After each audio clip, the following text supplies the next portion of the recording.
All right, welcome. So, have you ever looked at a stone, just a simple mineral, and wondered if it could hold some key to our well being? Well, today, that's exactly what we're doing. We're going to dive deep into the claims surrounding Azurite, this really vibrant blue mineral. We're going to explore what our source material says it can do, everything from physical healing to mental balance. So, this leads us to the big question, right? Can a mineral actually be a source of healing? It's a huge claim. The text we're looking at makes some pretty bold statements about Azurite, so let's not waste any time and get straight into what they are. First up, let's get into the nitty-gritty of the claims made about Azurite.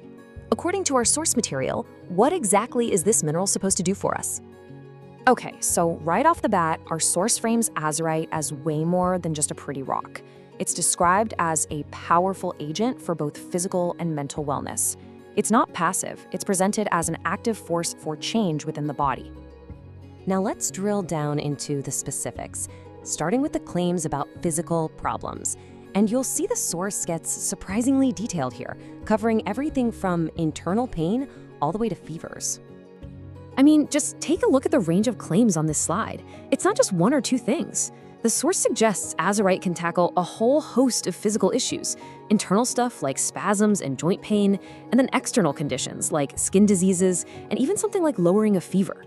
The scope is just incredibly broad. And here's where things get really interesting.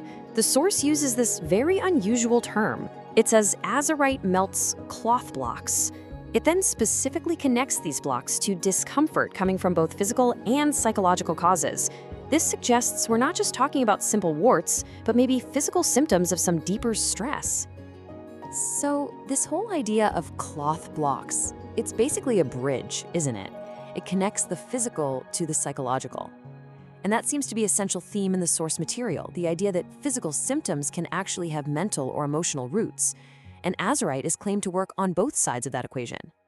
Okay, so let's follow that thread a little further and really explore this mind-body connection. According to our source, Azurite's role isn't just about treating symptoms one by one, but about creating a kind of holistic balance.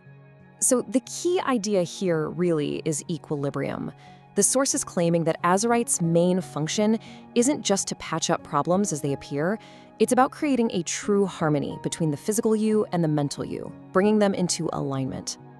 But the claims don't just stop at balance. The source also positions Azurite as this wellspring of vitality and strength. So it's described not just as a tool for fixing things that are broken, but for actively building us up and making us stronger. You can almost see a clear pathway here, right? A kind of progression.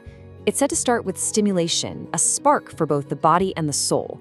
Then that leads to invigoration and actual strengthening. And the final step, the ultimate claimed outcome, is prevention, acting as a shield against the diseases that come with old age. So it moves from being reactive to being totally proactive. All right, so we've looked at all these different pieces. What does it all add up to?